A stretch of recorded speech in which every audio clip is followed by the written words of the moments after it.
మిత్రులారా, ఈ సమావేశం ముఖ్యంగా రావణ్ను సమర్థించడానికో లేకపోతే రావణ్ను వ్యతిరేకించడానికో రావణ్ను విశ్లేషించడానికో ఉద్దేశించబడింది కాదు. ఆ ముఖ్య ఉద్దేశం ఏమిటంటే కొన్ని అసాధారణ పరిస్థితుల కోసం ప్రభుత్వాలు ఏర్పరచుకునే అత్యంత క్రూరమైన అసాధారణమైన చట్టాలని అటువంటి దేనికోసమైతే ఉద్దేశించారో ఆ ఉద్దేశాల కోసమే ఉపయోగించాలి తప్ప పిచ్చుక మీద బ్రహ్మాస్త్రం లాగా చట్టం చేతిలో ఉంది కదా అని చెప్పి ఎవరి మీద పడితే వాళ్ళ మీద ఉపయోగిస్తే ప్రజల్లో భాగమైనటువంటి మేధావులకి, మీడియాకు, రాజకీయ నాయకులకి, ప్రజాస్వామ్యవాదులకి, ప్రజా సంఘాలకి మాట్లాడే హక్కుని కోల్పోతారు. అది మా ముఖ్యమైనటువంటి ఆందోళన ఈ రోజున. రావణ్ మాట్లాడింది కరెక్టా తప్పా అని కాదు మేము మాట్లాడేది. మీరు యూఏపీఏ అనేది ఎందుకు ఉపయోగించారు? యూఏపీఏకి తాత ముత్తాతలు కొంతమంది ఉన్నారు. వాళ్ళు ఎవరంటే రెండో ప్రపంచ యుద్ధ కాలంలో డిఫెన్స్ ఆఫ్ ఇండియా యాక్ట్ అని ఒకటి వచ్చింది. దానికంటే ముందు మీకు గుర్తుండి చిన్నప్పుడు చదువుకుని ఉంటారు, రౌలత్ చట్టాలని వచ్చినాయి. రౌలత్ చట్టాలని వాళ్ళు 1919లోను మొదటి ప్రపంచ యుద్ధం ముగిసిన తర్వాత రౌలత్ చట్టాలని పెట్టారు. అందులో విచారణ లేకుండా సంవత్సరం పాటు 2 సంవత్సరాల పాటు ఎవరినైనా కానీ లోపల వేయొచ్చు అని బ్రిటిష్ వాళ్ళు పెట్టిన చట్టం. ఆ రౌలత్ చట్టానికి వ్యతిరేకంగా మన దేశవ్యాప్తంగా ఎన్నో ఆందోళనలు జరిగినాయి. జలియన్ వాలాబాగ్ లాంటి మారణకాండ కూడా జరిగింది ఆ చట్టాలకు వ్యతిరేకంగానే. ఆ తర్వాత సైమన్ కమిషన్ 1927లో వచ్చింది.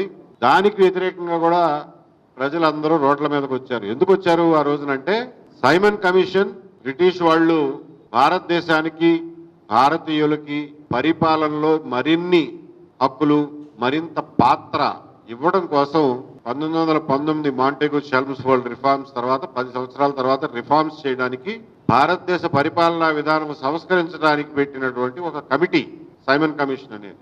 కానీ ఆ కమిటీలో భారతీయులు ఎవరూ లేరు, అందరూ ఇంగ్లీష్ వాళ్లే ఉన్నారు. మేమెవరూ లేకుండా మా గురించి, మా రిఫార్మ్స్ గురించి, మా సంస్కరణల గురించి నువ్వెలా నిర్ణయం చేస్తావు అన్న ఉద్దేశంతో దాన్ని వ్యతిరేకించాం. సైమన్ కమిషన్ కి వ్యతిరేకంగా జరిగినటువంటి పోరాటంలో లాలా లజపత్ రాయ్ అప్పట్లో ఒక ప్రముఖ నాయకులు పంజాబ్ లో, ఆయన్ని పోలీసులు పట్టుకుని కొట్టారు. కొడితే ఆయన బాగా పెద్ద దెబ్బ తగిలి హాస్పిటలైజ్ అయ్యాడు. అది చూసిన భగత్ సింగ్, అప్పట్లో యువకుడు, రక్తం మరిగిపోయి ఈ ఇంగ్లీష్ వాళ్ళు ఇంత దుర్మార్గం చేస్తారా మన మీద అని చెప్పి భగత్ సింగ్ అప్పటికే 1925లో కమ్యూనిస్ట్ పార్టీ ఆవిర్భవించింది, మీకు గుర్తుండే ఉంటుంది. 27లో సైమన్ కమిషన్, దానికి వ్యతిరేకంగా ఆందోళనలు. భగత్ సింగ్ అప్పుడు ఒక విప్లవకారుడు అయ్యాడు. పొగ బాంబులు పట్టుకుని పార్లమెంట్ లో పొగ బాంబులు వేశాడు. ఎవరిని చంపడానికి ఉద్దేశించింది కాదు, ఆ బాంబులు వేస్తే ఎవరు చచ్చిపోరు. బ్రిటిష్ వాళ్లలో ఒక భయం కలగజేయడం కోసం, భారతీయుల నిరసనను వ్యక్తం చేయడం కోసం వేసిన పొగ బాంబులు అవి. కానీ దాన్ని దేశద్రోహం కింద, అప్పటి బ్రిటిష్ పరిపాలనని కూల్చడం కోసం చేసిన దేశద్రోహ నేరం కింద భగత్ సింగ్ ని ఉరి తీశారు. అదంతా ఇవాళకి మనం భగత్ సింగ్ ని స్మరించుకుంటున్నాం. ఆ తర్వాత రెండో ప్రపంచ యుద్ధం వచ్చింది. ఆ టైంలో డిఫెన్స్ ఆఫ్ ఇండియా యాక్ట్ అని చెప్పి పెట్టారు. అది కూడా అత్యంత క్రూరమైన చట్టం. ఎవరిని పడితే వాళ్ళని లోపల వేయచ్చు, ఏళ్ల తరబడి విచారణ ఉండదు. స్వాతంత్రం వచ్చిన తర్వాత మన వాళ్ళు ఆ బ్రిటిష్ వాళ్ళు పెట్టిన చట్టాలన్నింటినీ యథాతథంగా ఉంచేశారు, ఏం మార్చలా. అంటే ఆ చట్టాల మూలంగా మనం తన్నులు తిన్నామే అని చెప్పి ఆ చట్టాలను మార్చడానికి కూడా ప్రయత్నం చేయాలి, ఆ చట్టాలను తీసేయడానికి కూడా ప్రయత్నం చేయాలి. అవే చట్టాలను భారతీయుల మీద పెట్టడం మొదలెట్టారు. సరే, ఇది కాలక్రమేణా ఎమర్జెన్సీ టైంలో ఇందిరాగాంధీ గారు maintenance of internal security act, మీసా చట్టం అని చెప్పి పెట్టారు, మీకు గుర్తుందే ఉంటుంది. ఆ మీసా చట్టం కింద అపోజిషన్ లీడర్స్ అందరినీ లోపల పడేశారు. అది కూడా ఒక భయంకరమైన నల్ల చట్టం. జనతా పార్టీ అధికారంలోకి వచ్చిన తర్వాత ఆ మీసా చట్టాన్ని రద్దు చేసింది. కానీ ఆ తర్వాత ఖలిస్తాన్ ఉగ్రవాదం, టెర్రరిజం, జమ్మూ కాశ్మీర్ ఉగ్రవాదం, విమానాలు హైజాక్ చేయడం, అలాగే మావోయిస్ట్ కార్యక్రమాలు పెరగడం వల్ల టాడా అని ఇంకొక చట్టం పెట్టారు. అది కూడా ఒక భయంకరమైన చట్టమే. ఆ టాడా అనే చట్టం ముఖ్యంగా నక్సలైట్ కార్యకలాపాలని అదుపు చేయడం కోసం మన దగ్గర వాడారు. పంజాబ్లోనేమో ఖలిస్తాన్ తీవ్రవాదం కోసం వాడారు. కాశ్మీర్లోనేమో జేఎన్కే మిలిటెన్సీ గురించి వాడారు. అది కూడా ఎంత మిస్యూజ్, దుర్వినియోగానికి పాల్పడిందంటే మేమందరం అప్పుడు పోలీసు ఆఫీసర్లుగా ఉద్యోగం చేశాం కాబట్టి చెప్తున్నాం.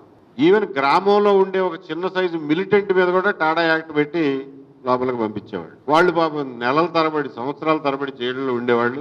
పేదవాళ్ళు, వాటికి బెయిల్ తెచ్చుకోవడానికి లాయర్కి డబ్బులు కట్టడానికి కూడా డబ్బులు ఉండేవి కాదు.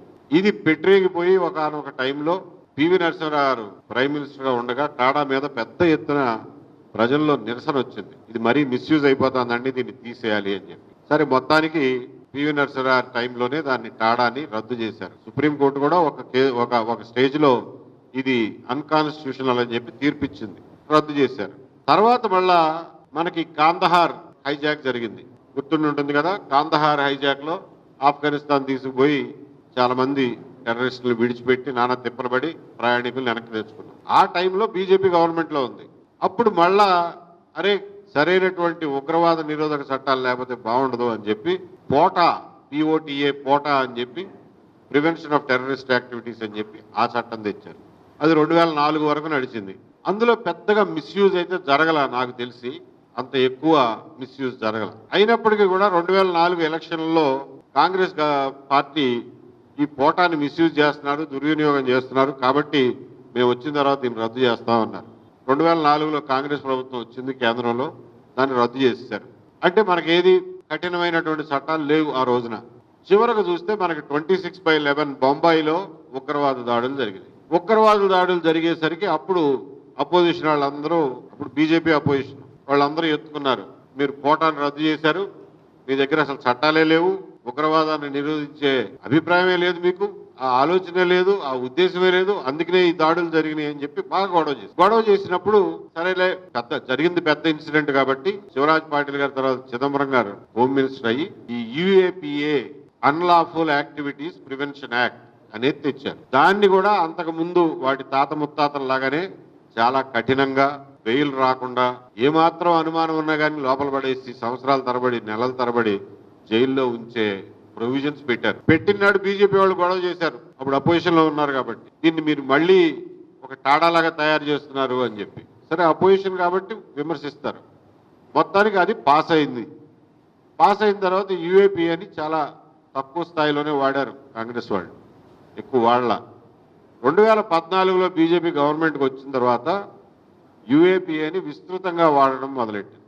ఆ టైంలోనే మీకు గుర్తుంటే ఎన్ఐఏ కూడా ఫామ్ అయింది. ఈ యూఏపీఏ వచ్చినప్పుడే ఎన్ఐఏ, నేషనల్ ఇన్వెస్టిగేటివ్ ఏజెన్సీ కూడా ఫామ్ అయింది, కొత్తగా పెట్టారు. 2014 నుంచి యూఏపీఏ విస్తృతంగా విరివిగా వాడటం మొదలెట్టారు. జేఎన్యూ స్టూడెంట్స్ మీద, జర్నలిస్టుల మీద, భీమా కోరేగావ్ కేసులోనేమో వరవర్రావు, సాయిబాబా, ఆయన ముసలాయన చనిపోయారు, ఆయన ఫాదర్ స్టాన్లీ మీద, ఇట్లాంటి వాళ్ళందరి మీద కూడా పెట్టారు. అంటే నోరెత్తితే ఈ చట్టాన్ని ఉపయోగించారు. అది గ్రాస్ మిస్యూజ్. ఆ చట్టం యొక్క ఉద్దేశం అది కాదు, దుర్వినియోగం ఇదంతా. అయినప్పటికీ కూడా కోర్టులు కూడా ఎందువల్లనో చూసి చూడనట్టుగా పోయినాయి. సంవత్సరాల తరబడి వీళ్ళందరూ జైళ్లలో మగ్గారు. వరవర్రావు గారిని ఈ రోజుకి కూడా బొంబాయి విడిచిపెట్టి హైదరాబాద్ వచ్చే పరిస్థితి లేదు ఆయనకి.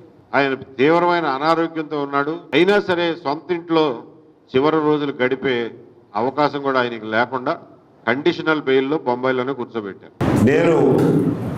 మేము సిఎఫ్ఎల్గా, సెంటర్ ఫర్ లిబర్టీగా, లిబర్టేరియన్స్గా, స్వేచ్ఛావాదులుగా, వ్యక్తి స్వేచ్ఛావాదులుగా, పెట్టుబడిదారీ విధానం సమర్థకులుగా, మేము కమ్యూనిజాన్ని ఒక ఐడియాలజీగా, ఒక భావవాదంగా, ఒక ఐడియాలజీగా తీవ్రంగా వ్యతిరేకిస్తాం. మేము దానికి ఆపోజిట్, వాళ్ళు అటువైపు ఉంటే మేము ఇటువైపున ఉంటాం. అయినప్పటికీ కూడా మావోయిస్టులు కానివ్వండి, కమ్యూనిస్టులు కానివ్వండి, క్యాపిటలిస్టులు కానివ్వండి, సెంట్రిస్టులు కానివ్వండి, ఎవరినైనా సరే వ్యక్తులుగా గౌరవిస్తాం, వ్యక్తుల హక్కుల్ని గౌరవిస్తాం, వ్యక్తుల హక్కులు రక్షింపబడాలి అని చెప్పి నినదిస్తాం. ఆ సందర్భంగా ఆ రకంగా మేము మాట్లాడేది ఏంటంటే, ఈ రోజున రావణ్ మీద పెట్టినటువంటి యుఏపిఏ కేసు ఏదైతే ఉందో ఆ ఉగ్రవాద నిరోధక చట్టం యొక్క ఉద్దేశాలకి పూర్తి వ్యతిరేకం. రావణ్ మీద పెట్టిన 20 పేజీల రిమాండ్ రిపోర్టు చదివాను. ఇందులో పెట్టిన సెక్షన్లన్నీ చదివాను. ఆ సెక్షన్లో ఒక్కొక్క సెక్షన్ అర్థం ఏమిటో తెలుసుకున్నాను.